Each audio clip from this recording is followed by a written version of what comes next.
esmagadora de vocês tem chegado, a gente tem se conhecido aí através do Threads.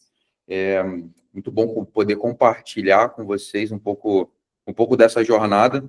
Eu tenho percebido que desde que começou esse projeto, e aí eu vou reforçar que eu acho que nenhum de vocês estava na semana passada, vou falar algumas coisas que eu falei na semana passada aqui, enquanto a gente vê se chega mais alguém.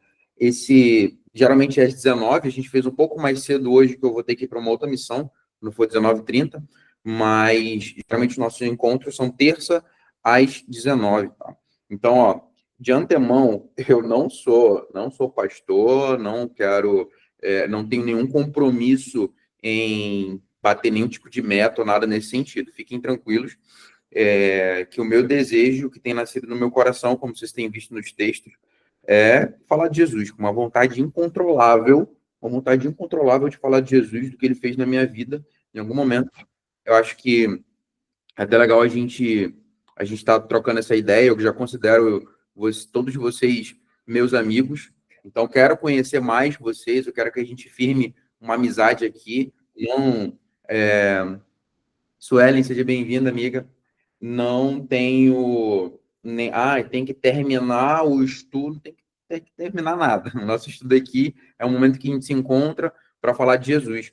E o que eu tenho percebido é que, com essa vontade incontrolável que eu tenho tido de falar de Jesus, eu tenho encontrado pessoas que estão com muita vontade também ou de falar de Jesus, ou de aprender sobre Jesus, ou de voltar para a palavra, porque esse mundo está maluco. Então, se vocês estão aqui, é porque vocês têm essa vontade também, e eu fico muito feliz por isso, porque eu acredito que Deus, ele vai conectando gente boa com gente boa. E o nosso método de estudo, que eu até coloquei lá no resumo da semana passada, ele é um estudo ativo, tá? Então, acho que, eu não lembro se a Suelen estava na semana passada, acho que também não, né, amiga? O nosso método de estudo é um método ativo, tá? Como é que funciona? E a galera curtiu muito isso na semana passada, então a gente vai seguir nessa linha. Você vai pegar a sua Bíblia, hoje a gente está no capítulo 2 do Evangelho de João, então se você quiser ver um resumo do bate-papo, foi muito massa, introdutório, eu expliquei por que a gente escolheu o livro de João, qual é o objetivo do livro de João. Eu até vou voltar aqui para ler para vocês a questão do objetivo, que João escreve, né? João escreve qual é o objetivo do livro dele. E é por isso que eu escolhi esse para a gente dar esse start dessa temporada de estudos que a gente vai fazer. Então, lá no capítulo 20, no versículo 30, ele diz assim, qual é o objetivo desse evangelho? Ele falou, ó, Jesus, ele fez muitos outros sinais que não estão no livro. Só que estes, no versículo 31, ele diz, foram registrados com dois objetivos. Primeiro, crer que Jesus é o Cristo, Filho de Deus, e para que com isso tenham vida em seu nome.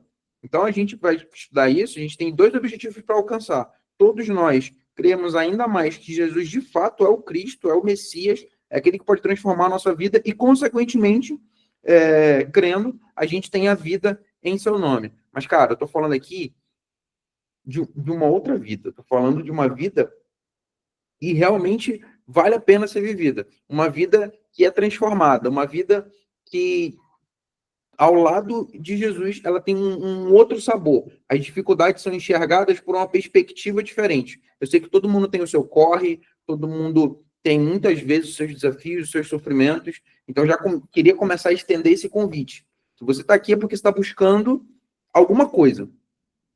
E talvez você encontre aqui, junto com essa turma que tá junto. Então, talvez você encontre isso aqui. E eu vou ficar muito feliz se de alguma forma a gente puder ir se ajudando nessa jornada. Fechou? Então, vamos orar. Vamos orar e aí pega a tua Bíblia. A método é o seguinte, a gente vai fazer uma rodada de leitura aqui, para vocês terem uma ideia. Como é a primeira vez que eu estou fazendo isso nesse formato, então eu tinha pensado em 2 capítulos por semana, mas eu quero que a gente reflita, eu quero que a gente se aprofunde, eu não quero que a gente fique no superficial. O grupo de estudos é conhecendo a Bíblia através do Evangelho de João. Então, a gente vai ver. Na semana passada, cara, a cabeça da galera estava explodindo aqui, porque a gente viu várias conexões com toda a Bíblia no primeiro capítulo do livro de João. E hoje a gente vai ver também várias conexões. Então, para que a gente faça com isso com mais calma, como eu falei para vocês, não tem compromisso, tem que terminar, não tem que terminar, por mim, nunca termina. Então, a gente vai estudar, e eu percebi que é melhor a gente fazer um capítulo, porque para a gente continuar digerindo durante a semana. Se você estudar previamente esse capítulo e já trouxer suas considerações, adianta também, é muito bom para a gente trocar, senão a gente vai fazer uma leitura coletiva aqui. Então, você vai pegando, a gente vai cada um lendo um verso, e aí eu vou pontuando algumas coisas importantes e a gente vai fazendo essa troca. Se você tiver alguma dúvida ou alguma consideração, a gente vai aprendendo junto. Não sou pastor, não sou teólogo, eu sou uma pessoa que gosta de Jesus, que gosta da Bíblia, gosta de estudar a palavra, e quero aprender com vocês também, a gente criar esse aprendizado. Quem vai ensinar para a gente é o próprio Jesus, através da sua palavra, e todos nós sendo guiados pelo Espírito Santo. Fechou? Então, feito esse disclaimer, a gente vai orar, e aí a gente já começa essa rodada aí de leitura, onde a gente vai lendo e conversando, cada um lendo um verso. Vou orar aqui. Senhor, muito obrigado, porque eu estou com os meus amigos aqui, eles não tiveram na semana passada, mas estão aqui hoje, isso é uma bênção. Que o Teu Espírito Santo, nesse momento, ele possa guiar esse estudo, esse bate-papo. Se nós estamos aqui, é porque nós estamos buscando algo para preencher o vazio e que a gente encontre aqui a tua pessoa, encontre na tua palavra, te encontre na tua palavra, aquele que não quer preencher, mas que quer transformar a nossa vida. Então, eu entrego a vida de todos os meus amigos que estão aqui, aqueles que ainda vão chegar, aqueles que não puderam hoje. Eu sei que é muito corre, em plena terça-feira, a gente parar às 18h30 não é fácil. Então, é uma bênção a gente poder estar aqui, que seja proveitoso esse momento. Nos ajuda a entender a tua palavra e fica conosco em nome de Jesus. Amém. Vamos lá, então, turma. Peguem a Bíblia de vocês. Aí já começo com algumas questões interessantes. A Su estava aí na semana passada. Tava, né, amiga? Eu estava na primeira semana. Então, foi...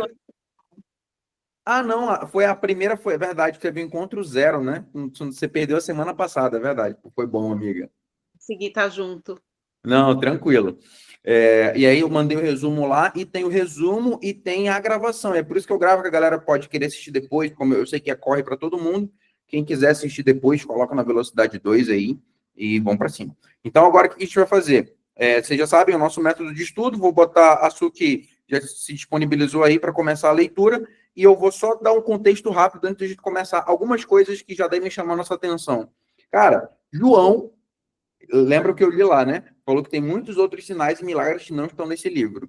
Ele escolheu, ele selecionou os sinais, os milagres de Jesus para colocar aqui. Eu expliquei na semana passada, ou foi na retrasada, que que João vai chamar os milagres de Jesus de sinal. E aí expliquei o que é um sinal. O sinal, ele aponta para algo, ele não é um fim em si mesmo. Então, o sinal verde aponta que você pode seguir, o amarelo para você ter atenção, o vermelho para você parar. Então, quando ele fala dos sinais aqui, ele está apontando para algo. Então, os milagres de Jesus, que na verdade foram sinais, estavam apontando para alguma coisa que a gente vai descobrir. E aí a gente vai começar a entender que são camadas bem profundas sobre isso. E o primeiro questionamento que eu queria levantar para a gente pensar é, cara, vocês já se perguntaram por que o primeiro sinal, o primeiro milagre de Jesus foi um casamento? Então, tipo assim, ó, os milagres, os sinais, cara, mostravam que ele era o Filho de Deus, que ele era o Messias prometido, que ele era aquele que tinha poder e tinha autoridade. Por que ele começa a fazer isso num casamento? Devia ter pouquinha gente no casamento, não era ninguém importante nesse casamento.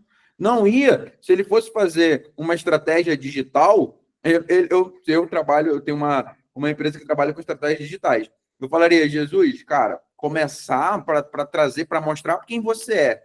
Num casamento não é uma estratégia boa. Tem pouca gente ali, não tem ninguém que vai ser tão interessante para ver o que está acontecendo.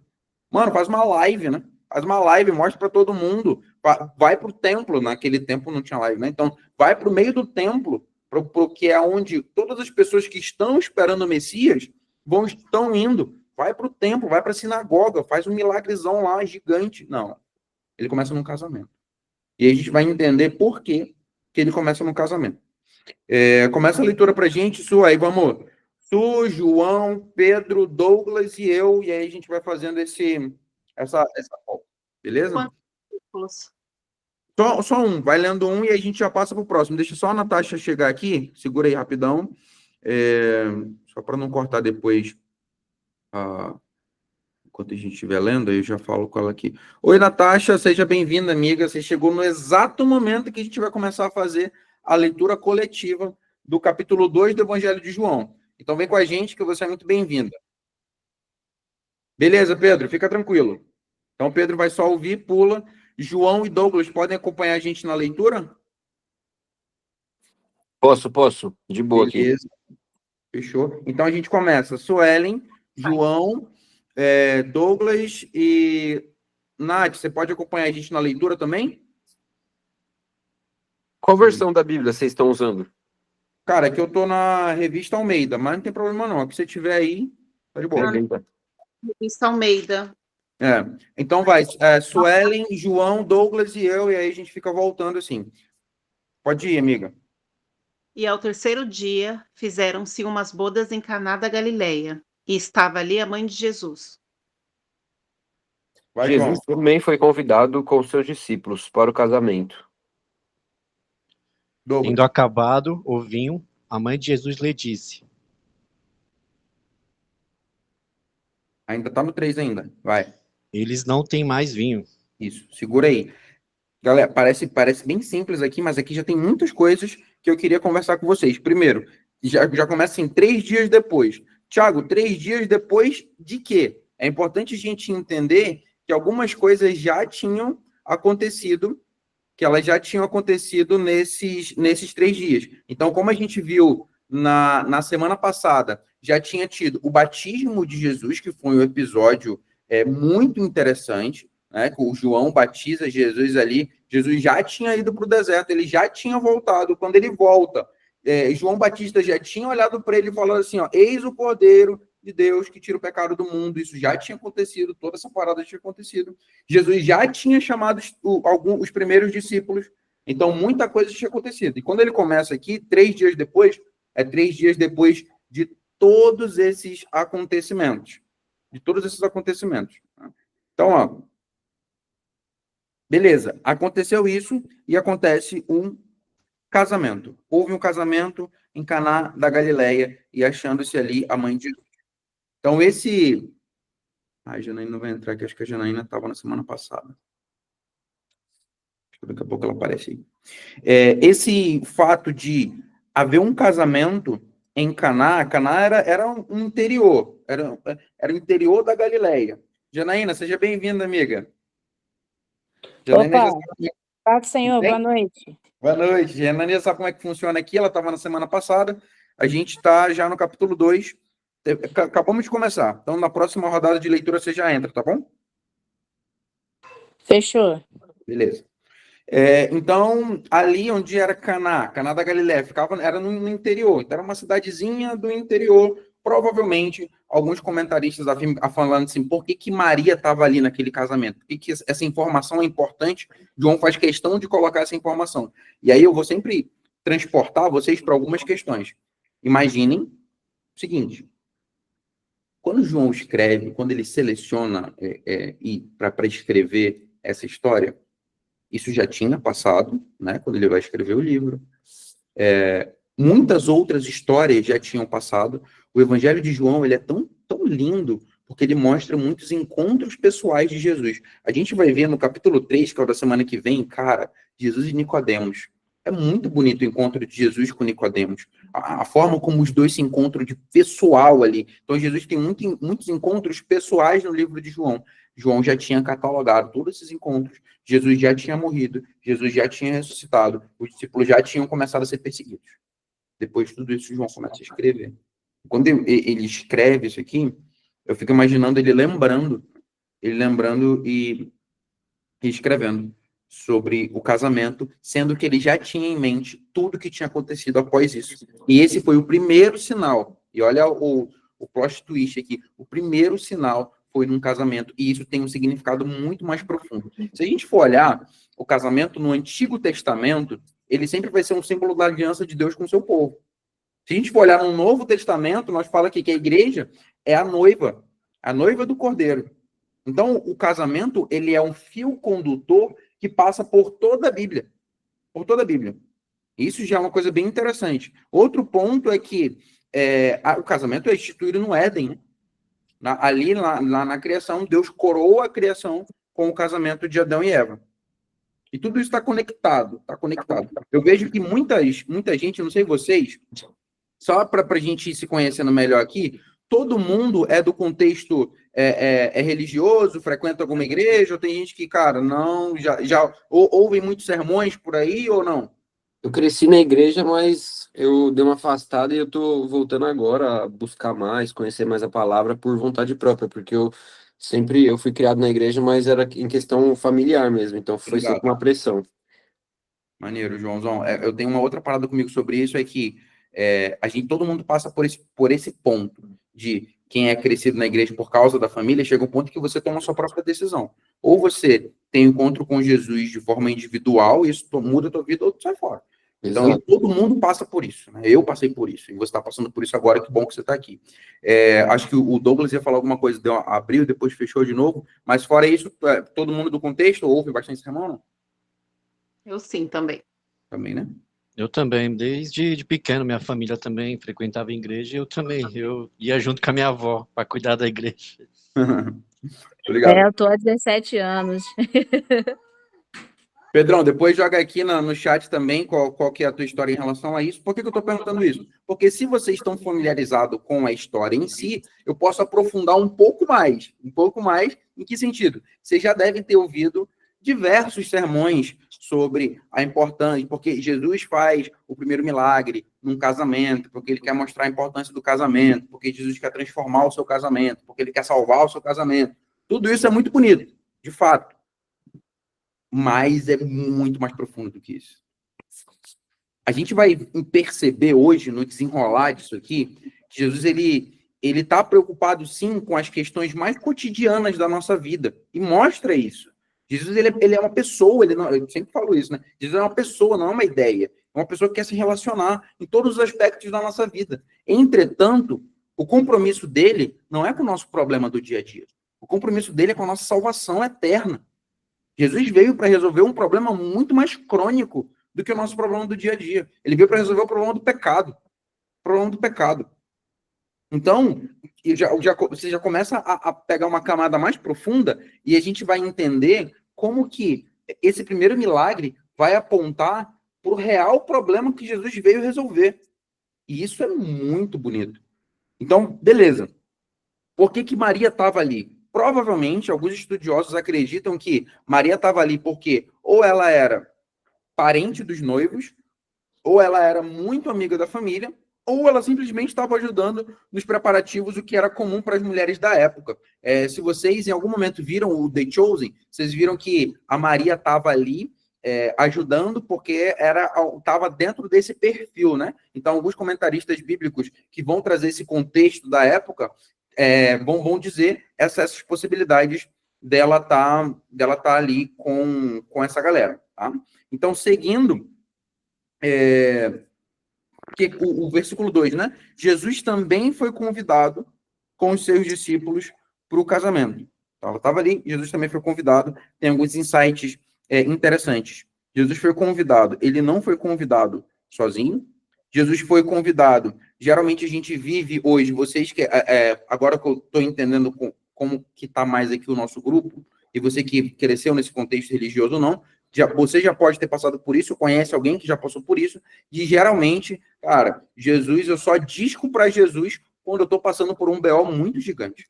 E quando eu estou na bonança, quando eu estou na celebração, quando está tudo bem, eu corro de Jesus, eu não corro para Jesus. Então, sabe aquele amigo que só te liga quando está precisando de grana? E aí você já ora e fala assim, cara, aquele parente que só liga quando está precisando de você. E quando está confraternizando, quando está celebrando, não. E aqui a gente vai uma postura diferente. Jesus também foi convidado para a celebração. Cara, Jesus gosta de festejar. Jesus gosta de se alegrar com as nossas alegrias. E tendo acabado o vinho, e eu quero que vocês me acompanhem nessa leitura e sintam a emoção que vai surgindo no decorrer da história. Acabou o vinho, a mãe de Jesus lhe disse, ele não tem mais vinho. O vinho, no período bíblico, na Bíblia, ele é sinônimo de alegria.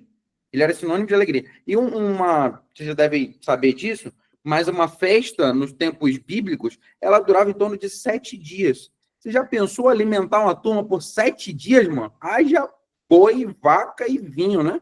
Então, assim, cara, tinha que segurar essa galera. Tinha que segurar essa galera. Então, o que acontecia?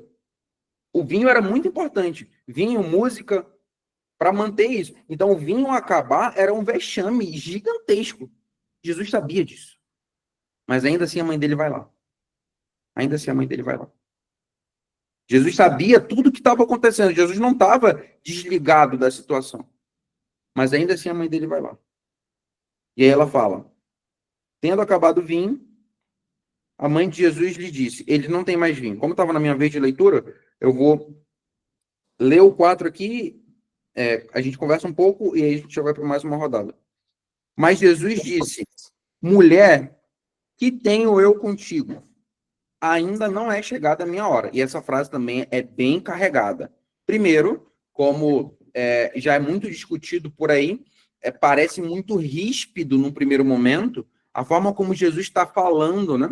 Então, esse momento, eu vejo aqui, do tendo acabado o vinho, é o momento de maior tensão. Então, essa história, ela tem o seguinte, ó, ela tem expectativa, tensão e clímax. Então, caminha comigo na expectativa e agora a gente está numa fase de tensão. Eu preciso que você sinta essa tensão. Porque é um momento em que está todo mundo esperando para ver o que vai acontecer. A mãe de Jesus, a gente não é muito claro se os convidados já tinham percebido o que tinha acontecido ali. Mas, cara, aqui é um momento crucial para a gente pro desenrolar da história. E quando ele fala mulher, que parece muito ríspido, na verdade, ele está sendo muito respeitoso. Então, Jesus vai usar a mesma frase, mulher, para a samaritana, para Maria Madalena, para Maria quando ele ressuscita aos pés, quando ele está na cruz, ele fala para João. Então, quando ele fala mulher, ele está sendo, isso é um consenso entre os estudiosos bíblicos, que ele está falando da forma mais respeitosa possível. Inclusive, o João perguntou sobre a questão da tradução, até a Nova Almeida atualizada, ela traz o termo senhora, então, que eu gosto bastante, porque vai mostrar que ele está sendo totalmente respeitoso com a mãe dele. Só que, ainda assim, ele está estabelecendo limites. Ele está mostrando para ela que ela tem uma visão limitada. E essa frase aqui, ainda não é chegada a minha hora, toda vez que Jesus fala da hora dele, e olha só o duplo sentido, né? Jesus fala para ela, mulher, ainda não é chegada a minha hora. Ele não está falando a hora nem dele de fazer milagre. Ele está falando a hora dele ser glorificado. A gente vai ver que o livro de João ele tem 21 capítulos.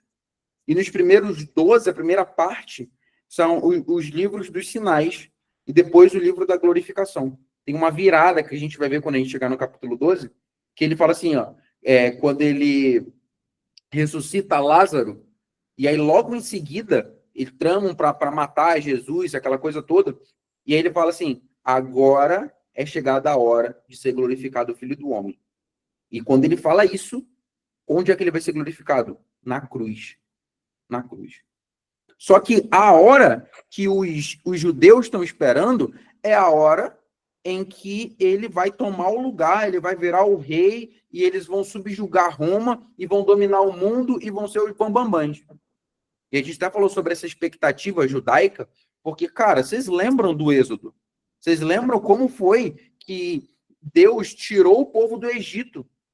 Foi chuva de pedra e abre o mar vermelho e aquela coisa cinematográfica. Beleza, fechou. Vocês vão lembrar também de como Deus livrava no tempo dos juízes o povo com Sansão. Sansão saía quebrando todo mundo. Como ele livrava o povo com o grande rei Davi, que ficou marcado, Jesus sendo chamado como filho de Davi. O que Davi fez? Davi derrotou todo mundo. Então, por uma questão lógica, eu acredito que se todos nós estivéssemos no tempo de Jesus, tivesse passado por tudo isso, a gente estaria esperando um rei que ia libertar a gente do domínio romano. Só que, de novo, Jesus ele não faz nada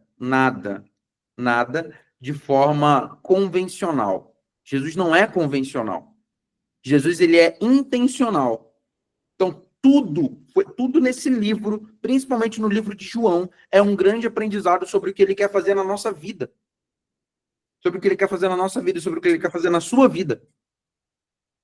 Não foi por acaso que você viu uma publicação ali do Threads e entrou para um grupo, por mais que isso tenha surgido no meu coração, e eu fiz sem muita, sei lá, surgiu, eu fiz, coloquei lá e você está aqui agora. Você acha mesmo que isso foi por acaso? A gente está vendo aqui na história que a gente está falando de um Deus, de um Cristo, que não é convencional. Isso é muito interessante. Geralmente ele é totalmente fora do convencional. Ele quebra a expectativa, mas ele é intencional. Jesus, ele é intencional. Você está aqui é porque Jesus é intencional. E ele quer falar com você. Ponto. Então ele fala assim, ó, não é chegar a minha hora. A hora de quê? A hora do sacrifício, a hora da glorificação. A hora de ele, de fato, cumprir a missão que ele veio fazer, porque todos os sinais vão apontar para isso. Lembrem disso, todos os sinais e os milagres, eles vão apontar para a glória de Jesus. E a glória de Jesus é a cruz. Por mais estranho que isso pareça, por mais escandaloso que isso pareça, a glória de Jesus é a cruz. E é isso que muda a nossa vida. É isso que muda a nossa vida. Vamos seguir.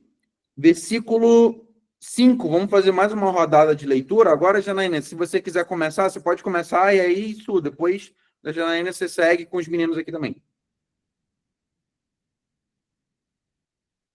Beleza, versículo 5, né? Isso. Então disse aos empregados, façam o que ele mandar. E estavam ali postas 6 talhas de pedra para as purificações dos judeus, e em cada uma cabiam 2 ou 3 almudes. Jesus lhe disse, encham de água esses postes. E eles os encheram totalmente. Beleza, dá uma segurada aí rapidão. Quem leu agora foi o João, né? Isso. Segura aí, Douglas. Porque agora, nesse momento, a gente passou pela expectativa, pelo momento de tensão, e a gente vai chegar agora no clímax da história. O clímax que é quando o sinal, o milagre, de fato acontece. E aí tem muitos detalhes aqui que eu queria compartilhar com vocês. Primeiro, muito interessante, Maria entende. Eu fico pensando que se fosse eu e a minha mãe conversando, eu tinha... no Nordeste, fala mãozada. Eu não sei como é que fala no Sudeste. Mas ela poderia ter interpretado ruim a forma como eu teria falado com ela. Mas o fato é que a mãe de Jesus é quem entende.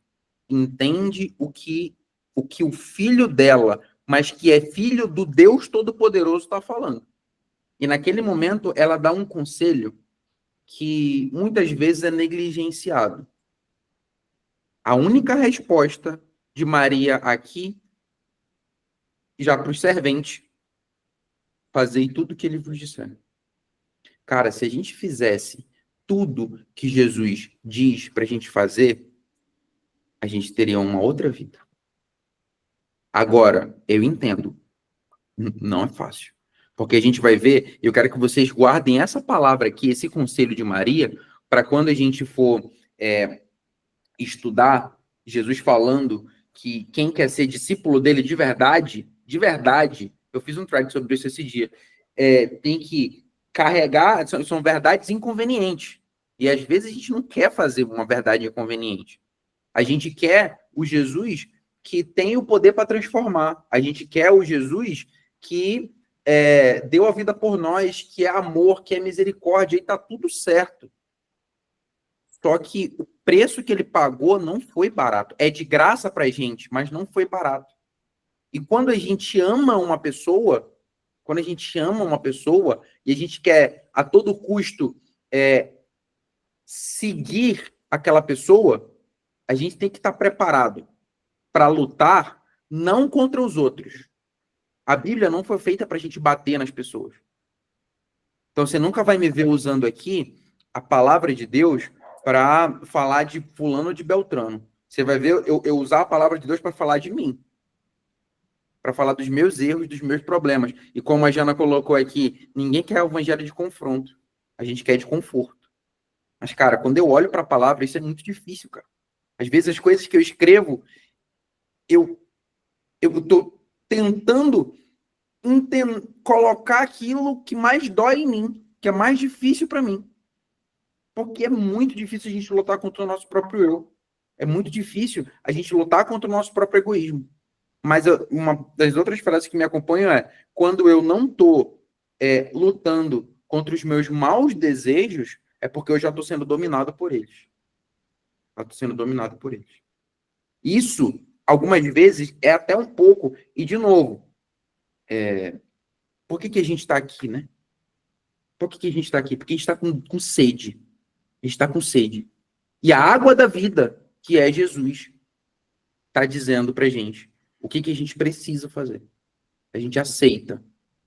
E o próprio Jesus vai falar assim: beleza, então se vocês me amam como vocês dizem que me amam, eu quero que vocês guardem os meus mandamentos. Eu quero que vocês me sigam de verdade. Eu quero que vocês tomem a cruz e me sigam. Eu quero que vocês matem o seu próprio egoísmo. Eu quero que vocês sejam diferentes das pessoas que são tão más. E, galera, não é fácil. Não é fácil. Às vezes eu tô aqui, mas, cara, eu fechei a minha Bíblia, eu já dou uma vacilada. Essa é a nossa vida. Essa é a nossa vida. Mas a gente continua se apoiando, se ajudando, porque quem faz a obra em nós é o Espírito Santo. E ele conhece o nosso coração. E ele não quer pessoas perfeitas. Ele mesmo fala assim, ó: eu vim para buscar os que estão doentes. Eu não vim para os sãos, ou para os que acham que são sãos. Eu vim para a galera que sabe que está doente, que é exatamente isso, que sabe que é difícil, que sabe que sozinha não consegue. Eu vim para essa galera, que acredito que somos nós que estamos aqui. Se a gente está buscando, ele vai entrar, ele vai transformar, mas vai doer. Não vim falar para vocês que vocês sabem, que é fácil, que é tranquilo, que vai dar tudo certo. Mas a nossa perspectiva sobre a vida muda quando a gente tem um real encontro com Jesus. A nossa perspectiva sobre a nossa existência muda. E sobre os problemas também. Então, esse conselho de Maria, ele vai acompanhar a gente, tá? Vai acompanhar a gente por toda essa leitura, por todo o livro. Fazei tudo o que eles vos disseram. E essas talhas de pedra, essas 6 talhas de pedra, ela é bem interessante. Era uns potzão, assim, de pedra, que ficavam, se eu não me engano, de 60 a 80 litros, eu não sei muito bem a metragem, mas cabia muita água ali dentro. E era usada para os rituais de purificação. Então, eles fizeram tantos rituais, em um desses rituais, que Jesus vai criticar em algum momento também. Ele fala assim: cara, não adianta vocês purificarem as mãos, vocês fazerem isso, fazerem aquilo, se o coração de vocês está distante. E aí, Jesus, quando fala isso, ele está citando, lembra que eu falei que a Bíblia toda está conectada? Guardem isso, vocês que não estavam na semana passada. Toda a palavra de Deus está conectada, toda. E quando a gente tem essa consciência, a nossa visão se amplia. É isso, irmão. 80 a 120 litros, exatamente. Então, toda a Bíblia está conectada. Então, quando Jesus fala, quando ele vai falar assim, ó: o coração de vocês está longe, o que eu quero é misericórdia e não sacrifício, ele está citando o profeta Isaías. O profeta Isaías, quando começa, e o povo era aquela, né? O povo era levado cativo, Deus mandava o libertador, eles passavam um tempo com o povo, depois acontecia tudo de novo. E aí Deus fala assim: eu estou farto, eu não aceito a oferta de vocês, porque o coração de vocês está longe, a intenção de vocês é má. Então, quando Jesus pega, e é bem interessante, Jesus usa essas de purificação, porque o que ele vai mostrar? E todo o milagre, todo o sinal, ele vai acontecer dentro desses potes, que eles estão cheios de rituais, mas vazios de significado. E aí, perguntas, né, para a gente refletir. Quantas vezes nós estamos com potes cheios de rituais, mas vazios de significado? Porque quem dá o significado é a própria pessoa de Jesus. Nós não fazemos as coisas para ser aceitos por Jesus. Nós somos aceitos por Jesus e por isso nós fazemos as coisas. Então, a simples inversão dessa ordem já coloca a gente muito longe dele. E é por isso que, para muita gente, o fardo fica muito pesado e desiste de Jesus. Porque não olha para o Jesus da Bíblia. Não olha para o Jesus que está falando assim: ó, o meu fardo é suave, o meu jugo é suave, o meu fardo é leve, troca comigo. Troca comigo. E ele escolhe fazer o milagre dentro desses potes de rituais. Porque ele vai falar assim: ó, o que está vazio, o que está cheio de água, eu posso transformar. Só eu posso transformar. O que está vazio de significado, só eu posso preencher de real significado. Esses potes, se a gente olhar para isso como a nossa vida, o que a gente está enchendo de água? Jesus quer colocar algo com mais significado. Com mais significado. E aí Jesus disse, né? Encha de água as talhas. E eles encheram totalmente. Agora ia ser o 7, né? Vamos fazer mais uma rodada de leitura? Pode seguir aí, Douglas, do 7 mesmo, e aí a gente faz mais uma sequência. Ok. E eles encheram totalmente, então eles disse, agora tirem um pouco e levem ao responsável pela festa. Eles o fizeram. Pode seguir, versículo 9. Acho que agora volta para você, Jana. 9. Então o dirigente da festa provou a água, e a água tinha virado vinho. Ele não sabia de onde tinha vindo aquele vinho, mas os empregados sabiam. Por isso ele chamou o noivo. E 10. disse-lhe, todo homem põe primeiro o vinho bom, e quando já tem bebido bem, então o inferior. Mas tu guardaste até agora o bom vinho. Com este, deu Jesus princípio a seus sinais em Caná da Galileia, manifestou a sua glória, e os seus discípulos creram nele. Depois disso, desceu ele para Cafarnaum e com sua mãe, seus irmãos e seus discípulos ficaram ali não muitos dias. Olha só que interessante. Agora a gente chegou o clímax, aconteceu. Então, ali, quando ele tira, ele chama alguém que pode autenticar, pode dar o selo de que, de fato, ele fez um milagre, que não é o noivo. Ele chama alguém mais competente. E tem aqui entre parênteses, né? Que não sabe de onde vem, mas só quem sabia os serventes que tinham tirado a água. E ele quebra totalmente a expectativa. Quem era para ser o provedor desse vinho na festa não era o convidado. Não era o convidado, era o noivo. Era o noivo. O noivo era para ser o provedor do vinho. Só que o mestre Sala chama o noivo e testemunha para o noivo. Fala assim, cara, que estranho. Todos geralmente colocam o bom vinho e quando já beberam fartamente servem o inferior. Você fez o contrário, você guardou o melhor até agora. Você guardou o melhor até agora. E assim se inicia toda a história. Jesus, ele mostra aqui pra gente que ele é o melhor vinho. Ele faz aqui, ele traz uma construção, o que de fato é o plano da redenção. O que de fato vai ser a nova aliança com base nele. O que Jesus está mostrando quando ele transforma a água em vinho e para onde toda essa história aponta é para o sacrifício dele na cruz.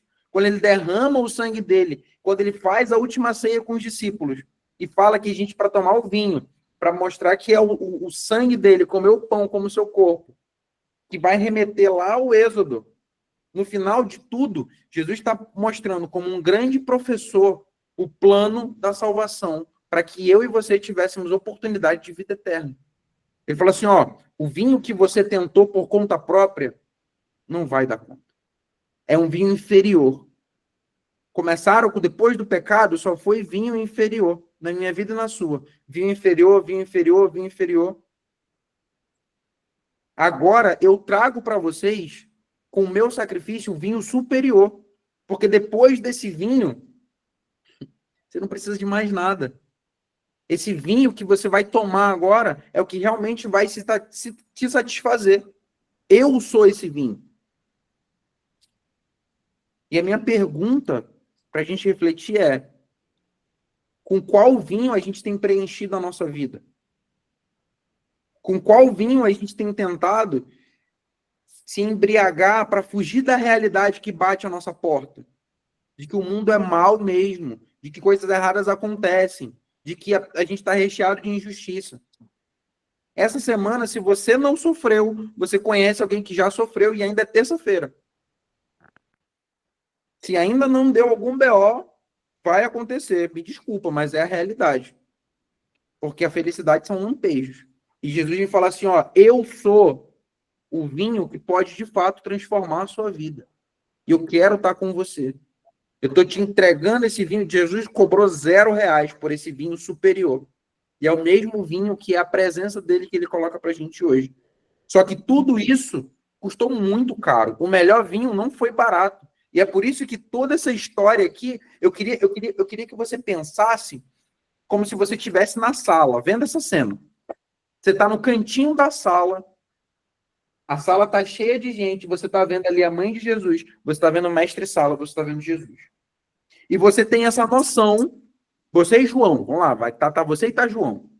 E vocês dois têm noção de todo o plano da redenção, de toda a expectativa dos judeus, de que Jesus vai morrer na cruz e de que isso está apontando para o sacrifício de Jesus. Cara, a tua mão está suando, porque você é o único daquela sala, junto com o João, que está entendendo o que está acontecendo ali. A dimensão do que Jesus está tentando exemplificar ali. Imagina isso. Imagina você ter essa consciência. E aí ele transforma a água em vinho. E Jesus não fala nada. Mas você está entendendo. E você está com uma vontade incontrolável de explicar para todo mundo ali o que aquilo de fato significava. E Jesus calado. E a mãe de Jesus calada. E o mestre Sala. É muito interessante, galera, como Jesus, ele não é convencional, ele é pedagógico, que é como se ele estivesse desenhando para crianças o plano da redenção. Só que às vezes a gente está tão cego com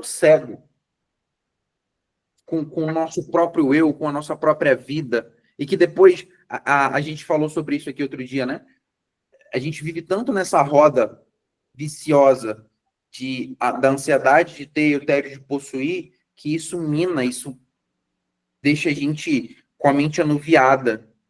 E a gente não consegue enxergar que a vida que vale a pena ser vivida, e vocês já me ouviram falando bastante sobre isso, ela está a uma Bíblia de distância, a uma oração de distância. Você pode experimentar o que for na sua vida. Nada se compara a ter um encontro real com Cristo. E aí a gente vai ver várias pessoas de diferentes posições que tiveram um real encontro com Cristo e que tiveram a sua vida transformada num nível que elas não conseguiam não falar mais sobre isso. E esse mesmo convite está sendo estendido aqui. E tudo isso, muito mais do que um simples milagre, não foi simples, né? Porque o cara mudou a água da água para o vinho. Mas do que esse milagre aqui é o que ele significa de fato. Não é um milagre. O milagre em si ele é um sinal, ele não é um fim. Você entende que é algo muito maior. É tipo assim, cara, olha para a cruz. Olha para a cruz, olha para o que vai acontecer, porque aquilo vai mudar a tua perspectiva sobre a vida. Aquilo vai mudar a tua perspectiva sobre a existência. Aconteceu isso. E com esse, João fala, Jesus dá início aos seus sinais. Por quê? Por que esse? Porque esse mostra todo o plano da redenção. Então nunca mais esqueçam disso. Jesus transforma água em vinho em um casamento, porque ele sabia que a gente ia estar aqui hoje, e porque ele sabia que o que você está buscando é vida eterna. Se você não saber a resposta é essa. Se você está aqui hoje, porque o que você está buscando é vida eterna, você não vai encontrar vida eterna em outro lugar. E não é porque Jesus é mau, porque ele é ruim, é porque a vida eterna é ele. A vida eterna é uma pessoa. A vida que realmente vale a pena ser vivida é uma pessoa. Isso não vai estar em outro lugar. E isso está diante de você. Essa oportunidade. E ele desce com as mães, seus irmãos, e logo depois disso, olha que loucura, ele vai para o templo. Aqui, vamos fazer mais uma rodada de leitura. Pode começar, Jana. Aí pensa que, imagina como uma novela, né? Cortou a cena, a gente vai para outra cena agora, Jesus purificando o templo. Vocês viram essa cena no The Chosen? Cara, eu chorei. Foi pesado. Foi bem pesado. Vamos fazer uma rodada de leitura. Pode começar, Janaína. Versículo 13 em diante. Alguns dias antes da Páscoa dos judeus, Jesus foi até a cidade de Jerusalém.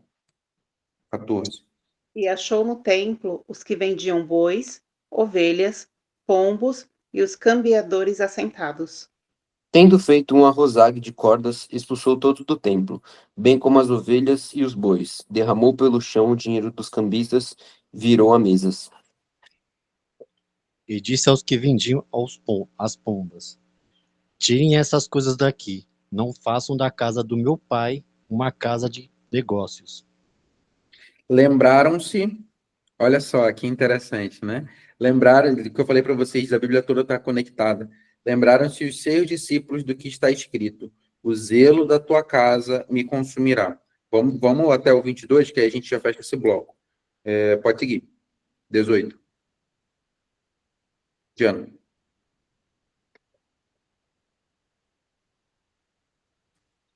Tá fechado o teu áudio, amiga. Não sei se você tá lendo ou se...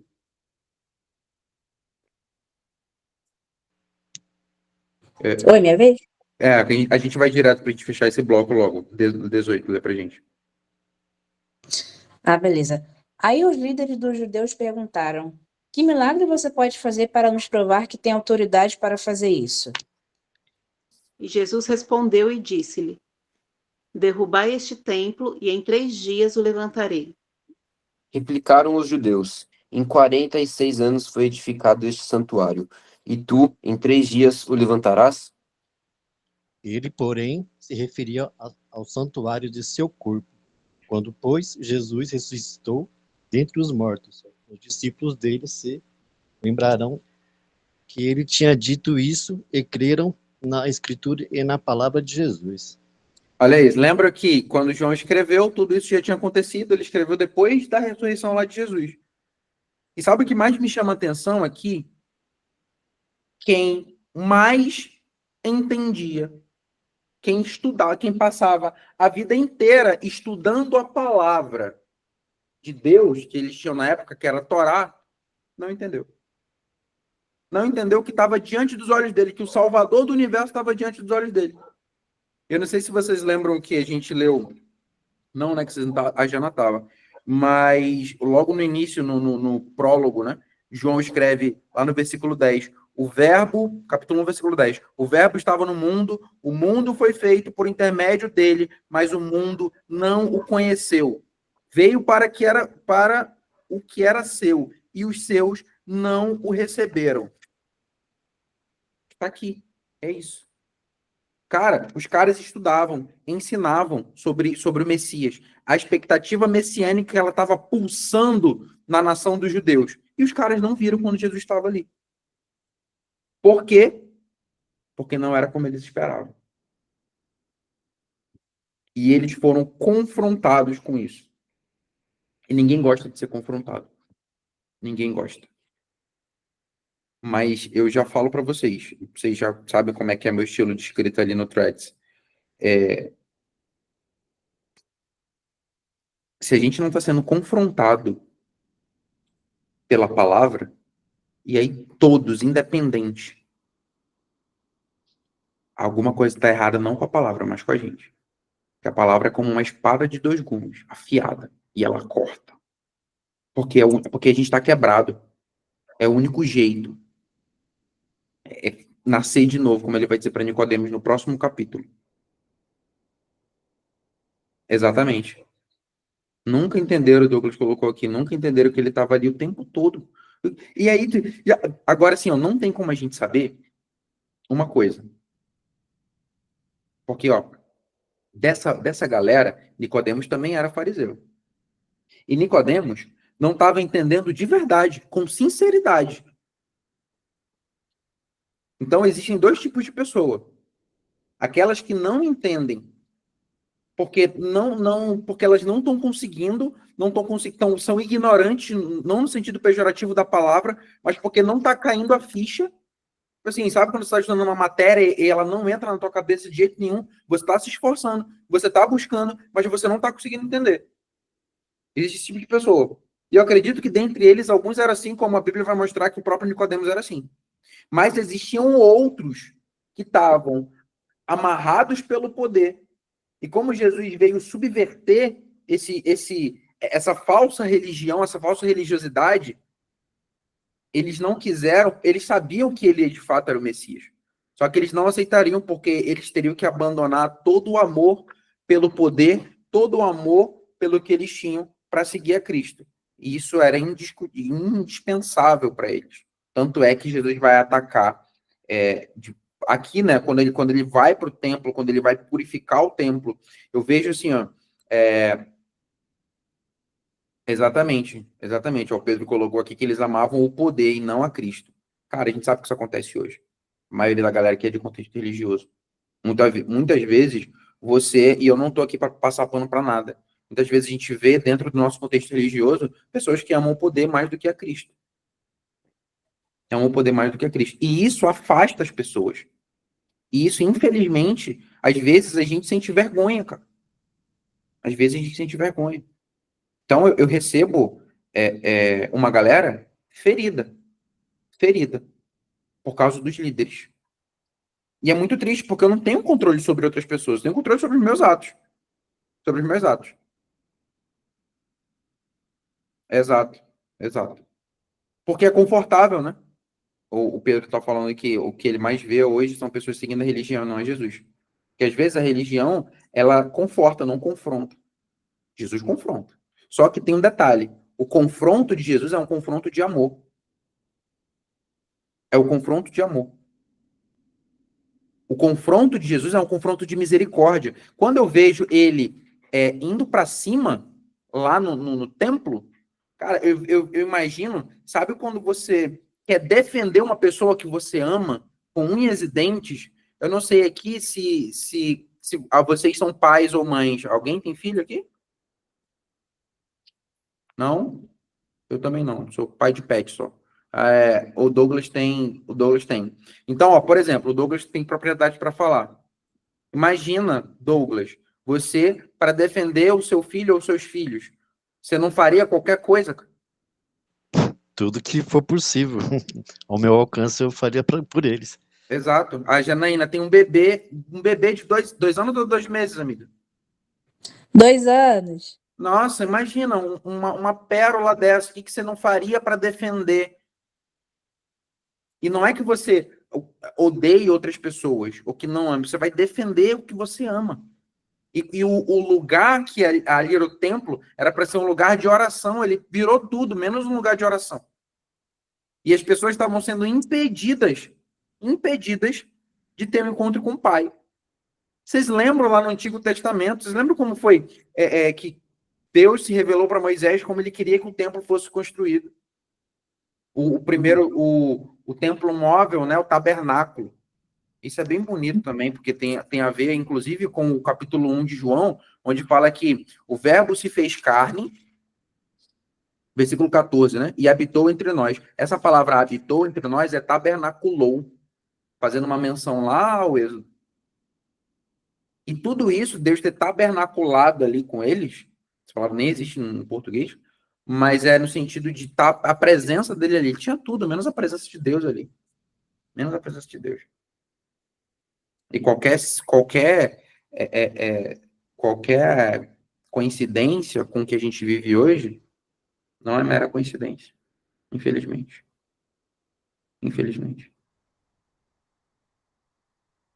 E fechando aqui o verso, vocês vão ver que eu sou bem criterioso com o horário, tá, galera? Então, se a gente combinou, a Sueli sabe disso, tinha falado lá, não tem problema, a gente continua na semana que vem. Eu vou só fechar esse aqui, o 23 a 25, eu vou ler para a gente fazer um grande fechamento.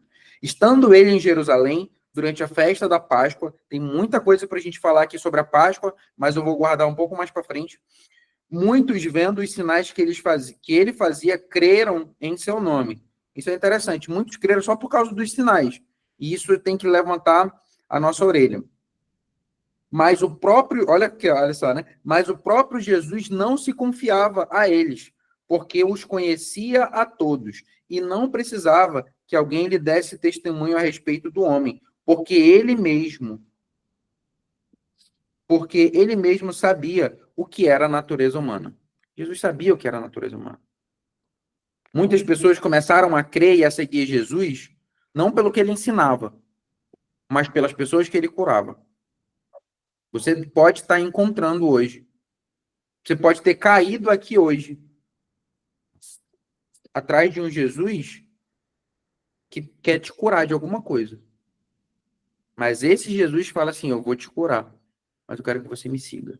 Porque o que eu tenho para oferecer para você é muito melhor do que um milagre. É muito melhor do que transformar água em vinho. O que eu tenho para oferecer para você é uma mudança que acontece aqui na sua mente, uma sabedoria para você viver nesse mundo maluco. É por isso que a gente escolheu o livro de João. Lembra do objetivo? Todo encontro eu vou falar sobre o objetivo. O objetivo do livro de João é a gente crer que Jesus é o Messias. E se ele é o Messias, das duas, uma. Ou a nossa vida muda por completo e a gente entende, aceitando isso, ou a gente deixa essa oportunidade passar. Se vocês todos estão aqui, ó, tem, cara, de uma ação que a gente fez ali, tem 56 pessoas no nosso grupo. E a gente tem tido essa média de 6 pessoas por encontro. Então, 10% tem conseguido estar aqui. E às vezes, é como eu falo, às vezes é correria, às vezes não dá, às vezes, beleza. Tá tudo certo, galera. Mas hoje ele ainda tá batendo a porta do nosso coração. João, Pedro, Douglas, Suelen, Janaína, Thiago. Ele tá batendo a porta do nosso coração. A gente não precisa deixar essa oportunidade passar de novo.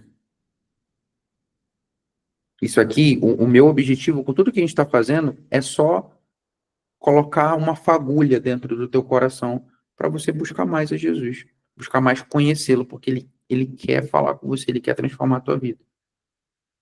E isso vai se multiplicar. Isso vai se multiplicar. E o que eu deixo desse capítulo 2 é, a gente vai ver muito aqui coisas que vão se conectar e vão se identificar com a nossa vida. E muitas vezes a gente vai ser confrontado. E eu não tô aqui para confrontar ninguém, eu tô aqui para ser confrontado junto com vocês. Tem texto que eu termino em lágrimas.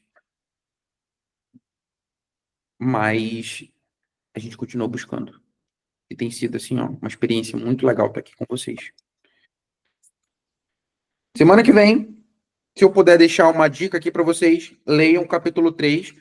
Antes da gente fechar aqui, Nicodemos, vai ser uma história bem interessante sobre Nicodemos. Bem interessante mesmo. Estudem durante a semana. Não sei se alguém quer trazer algum comentário sobre o capítulo 2, qual foi o insight que você tirou. Alguém quer trazer aí? Douglas, João, Pedro, Janaína, Suelen, do capítulo 2, qual a maior lição que você tira, que você quer compartilhar aqui com a gente? Eu queria só mencionar só a parte final, né, que Jesus ele limpou o templo, né, para poder ter uma coisa digna para Deus. A gente podia também rever a gente também como o nosso templo, né? Pode crer. A gente poder ter um lugar digno para o Espírito Santo, para Deus. Muito bom, Douglas. Só ele pode fazer isso.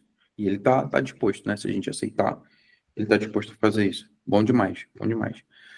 Gente, estou orando por todos vocês. Obrigado pela participação de vocês aqui. A gente vai fazer uma oração final. Eu convido vocês também.